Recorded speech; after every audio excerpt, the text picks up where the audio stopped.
Hello aspirants, welcome to win choice IAS academy. இன்னைக்கு நம்ம unit 8 கிளாஸ்ல சோழர்களோட நிர்வாக முறை மற்றும் பொருளாதாரம், வேளாண்மை குறித்து பார்க்க போறோம். அவர்களுடைய நிர்வாக முறை பேரரசுகள் 8 மண்டலங்களாகவும், மண்டலங்கள் கூற்றங்களாகவும், நாடு, ஊர், சபை, நகரம் எனவும் பிரிக்கப்பட்டது. பேரரசு பகுதிகள் முழுமையும் அரசர்களின் கட்டுப்பாட்டில் இருந்தது. மண்டலங்கள் குறுநில மன்னர்களின் கட்டுப்பாட்டில் இருந்தது.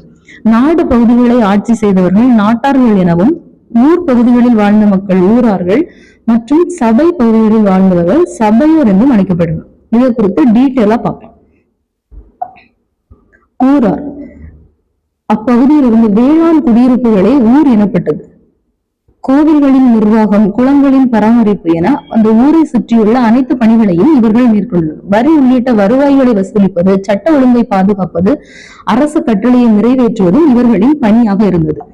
சபை சபையாரின் பொறுப்பில் இருந்தது. பிரம்மதேயம் என்பது பிராமணர்களின் குடியிருப்புகளாகவும், இந்த பிராமணர்கள் குடியிருப்பு வரி விலக்கம் செய்யப்பட்ட பகுதிகளாகவும் இருந்தது. பிரம்மதேயத்தின் மையமாக விளங்கியது கோயில்கள். இதை சுற்றியுள்ள பகுதிகளை பாதுகாப்பதே பராமரிப்பது சபையின் பணி. கோவில் விலங்குகளுடன் இணைக்கப்பட்ட பாசன குளங்களின் பராமரிப்பு பணியும் சபையின் பொறுப்பாக இருந்தது.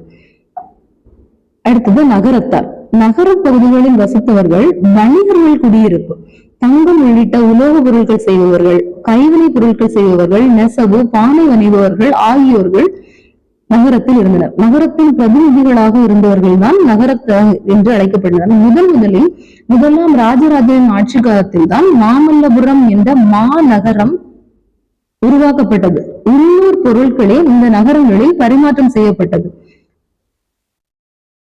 நெக்ஸ்ட் நாடு பகுதிகள் நாட்டார்கள் கையில் இருந்தது. நாட்டார்களுக்கு நிலம் வைத்திருந்த நாட்டார்கள் ஆசுடையான், அரையான், கிழவன் போன்ற பட்டங்கள் அளிக்கப்பட்டு சிறப்பிக்கப்பட்டனர்.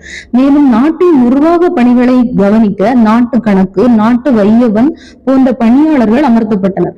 பிரம்மதேயங்கள் பகுதி நீங்களாக உள்ள மற்ற பகுதிகளே நாடு எனப்பட்டது. இந்த பகுதிகளை சுற்றியுள்ள கால்வாய், குளங்கள், கோயில்கள் அனைத்தும் இவர்களின் கட்டுப்பாட்டில் இருந்தது. சோழ அரச கட்டமைப்பின் முக்கியமான அடிப்படை உறுப்பு நாடு. இந்த நாட்டு பகுதியை ஆட்சி செய்தவர்கள் யார்? நாட்டார். அடுத்தது படை. இவர்களோட படையில் காலாட்படை, குதிரைப்படை, யானைப்படை, வில் வீரர்கள், வாள் வீரர்கள், ஈட்டி வீரர்கள், கொண்டுவார்கள் என்று அழைக்கப்பட்டனர். படைப்பணிகள் 2 படிநிலைகள் இருந்தது. பெருந்தனம் எனவும் சிறுதனம் எனவும் 2 பகுதிகள். சோழர்களின் கடல் கடந்த போர் மிகவும் சிறப்பு வாய்ந்தது. இந்த படை வீரர்களுக்கு படைப்பற்று என்ற உரிமை வழங்கப்பட்டது. படைப்பற்று உரிமை படை வீரர்களுக்காக ஸ்பெசிபிக்கா வழங்கப்பட்டது. தலைநகரில் இடப்பட்டிருந்த படை முகாம்களின் பெயர் படை வீடு. புதிதாக அமைக்கப்பட்ட புறக்காவல் படைகள் நிலைப்படைகள் என்று அழைக்கப்பட்டது. புதிதான படைகள் நிலைப்படைகள் என்று அழைக்கப்பட்டது. படைப்பிரிவின் தலைவர்கள் நாயகம் என்றும் படை முதலி என்றும் அழைக்கப்பட்டனர்கள். படை தளபதி, சேனாபதி, தண்டநாயகம் என்றும் அழைக்கப்பட்டனர். படைப்பிரிவில் முதலாம் ராஜேந்திரன் காலத்தில் இருந்த 3 கை மகாசேனை படை மிகவும் சிறப்பு வாய்ந்தது. அடுத்தது வேளாண்மையில் ஆறுகள் இல்லாத பகுதிகளில் கூட நீர்ப்பாசன வசதிகள் ஏற்படுத்துவதற்காக குளம், கிணறு, கால்வாய்கள் வெட்டப்பட்டன. இதனால் உணவு தானிய உற்பத்தி இந்த நீர்ப்பாசன வசதிகளின் மூலம் அதிகப்படியானது. நில வருவாயை நிர்வகிக்க இருந்த துறை புறவு வரி திணைக்களம் எனவும், அதன் தலைவரை புறவு வரி திணைக்கள நாயகம் எனவும் அழைக்கப்பட்டார். நில வருவாய்க்கென தனியாக நிர்வாகம் அமைத்து அதற்கான துறை புறவு வரி திணைக்களம் எனவும், அதன் தலைவர் புறவு வரி திணைக்கள நாயகம் எனவும் அழைக்கப்பட்டார். இந்த நில அளவீட்டு பணியில் ஈடுபடுபவர்கள் நாடு வகை செய்கிறவர்கள் எனவும், நில அளவீடுகள் குழி, மா, வேலி, பட்டி, படாகம் என்ற அலகுகள் மூலமும் அளவிடப்பட்டது. மேலும் பல வரிகள் விதிக்கப்பட்டன. இந்த வரிகள் இறை, காணிக்கடன், இறை கட்டின காணிக்கடன், கடமை, இது அனைத்தும் முக்கியம். இதுல முக்கியமான வரி குடிமை வரி. இந்த குடிமை வரி நிலத்தை குத்தகைக்கு பெற்று வேளாண்மை செய்தவர்கள் அரசுக்கும் நில உடைமையாளர்களுக்கும்.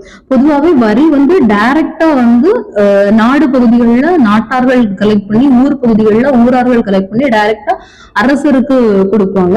இதுல வேற இடையில எந்த ஒரு யாருக்குமே கொடுக்க வேண்டாம். ஆனா நிலம் குத்தகைக்கு பெற்று வேளாண்மை செய்பவர்கள் மட்டும் அந்த அரசுக்கும் கொடுக்கணும், நில உடைமையாளர்களுக்கும் இவங்க வரி செலுத்தணும். இந்த வரியே குடிமை வரி எனப்பட்டது. இந்த வரி ரொம்ப முக்கியம்.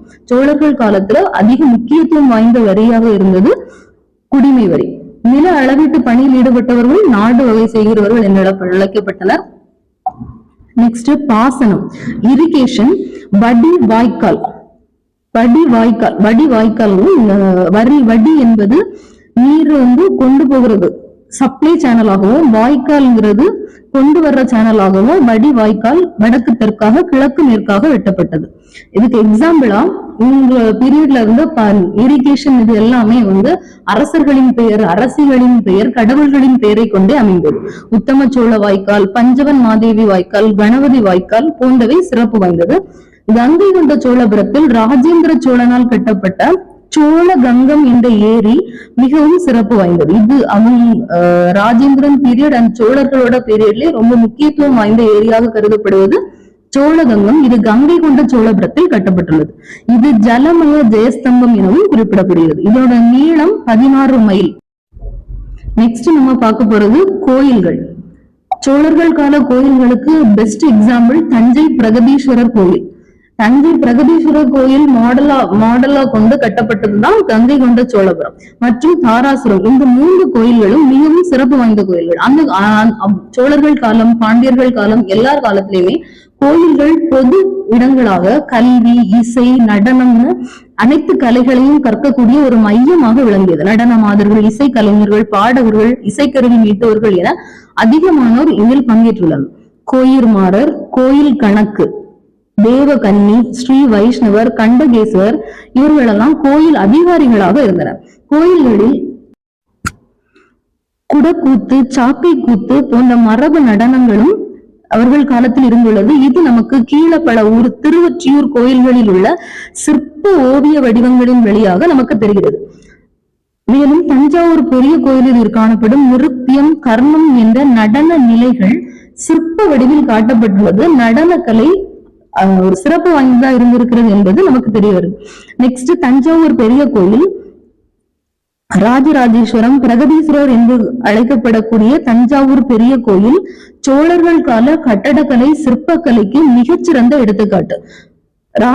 இந்த கோயிலை கட்டியது முதலாம் ராஜராஜன் 1010ஆம் ஆண்டில் கட்டினார்.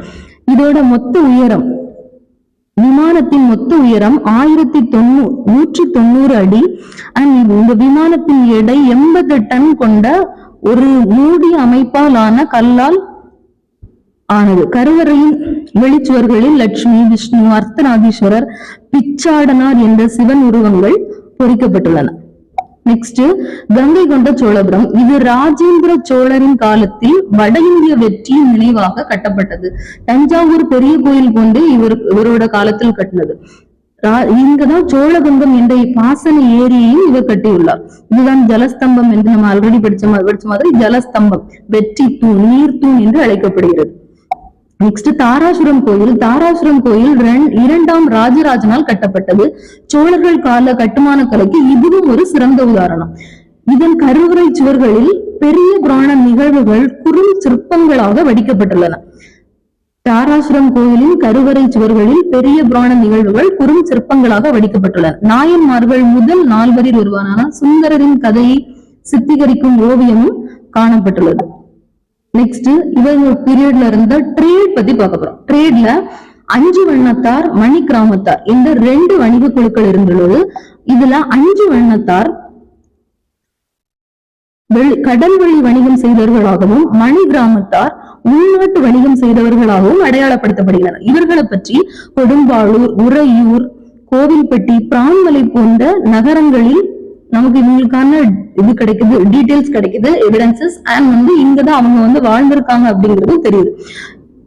ஒரு பீரியட்க்கு அப்புறம் 5 வண்ணத்தார் அண்ட் மணி கிராமத்தார் இரு குழுக்களும் ஒன்றாகி அவங்களோட பேரு 500 திசை 1500 வளஞ்சியர் என்று அழைக்கப்பட்டது. இந்த வளஞ்சியர்கள் குழு வெட்டப்பட்ட ஒரு பாசன ஏரி 500 வப்பேரி என்று அழைக்கப்படுகிறது. இவர்கள் கடல் கடந்து வணிகம் செய்துள்ளனர். எடுத்துக்காட்டாக முனைச்சந்தை, புதுக்கோட்டை மாவட்டம், மயிலாப்பூர், திருவொற்றியூர், நாகப்பட்டினம், விசாகப்பட்டினம், கிருஷ்ணப்பட்டினம் ஆகிய இடங்கள் கடல் வணிக குழுக்களின் மையங்களாகவும் இதன் தலைமை குழுவாக கர்நாடகத்தில் உள்ள ஐஹோல் பகுதியும் திகழ்கிறது. நெக்ஸ்ட் கல்வி. சோழ அரசர்கள் காலம் சமஸ்கிருத கல்வியை அதிகமாக போற்றி வளர்த்துள்ளனர். முக்கியமாக முதலாம் ராஜேந்திரன் காலத்தில் 8000 பகுதியில் ஒரு வேத கல்லூரி கட்டப்பட்டுள்ளது. இங்கு 14 ஆசிரியர்கள் 340 மாணவர்கள் இருந்துள்ளனர். மேலும் திருபுவனையில் 1048ஆம் ஆண்டு ஒரு கல்லூரியும், செங்கல்பட்டு மாவட்டம் திருமுக்கூடலில் 1067ஆம் ஆண்டு மற்றொரு கல்லூரியும் கட்டப்பட்டுள்ளது. இது 1864 பாண்டிய மன்னன் முதலாம் ஜடவர்மன் சுந்தரபாண்டியன் சோழ தலைநகர் கங்கை கொண்ட சோழபுரத்தை கைப்பற்றிய பிறகு சோழ ஆட்சி கொஞ்சம் கொஞ்சமாக முடிவுக்கு வரும். 1679 முதலாம் மாரவர்மன் குலசேகர பாண்டியன் கடைசி சோழ அரசன் 3ஆம் ராஜேந்திர சோழனை தோற்கடித்து மொத்த சோழ பகுதிகளையும் கைப்பற்றியுள்ளார். நெக்ஸ்ட் கிளாஸ்ல நம்ம பாண்டியர்கள் பத்தி பார்க்க போறோம். தேங்க்ஸ் ஃபார் வாட்சிங்.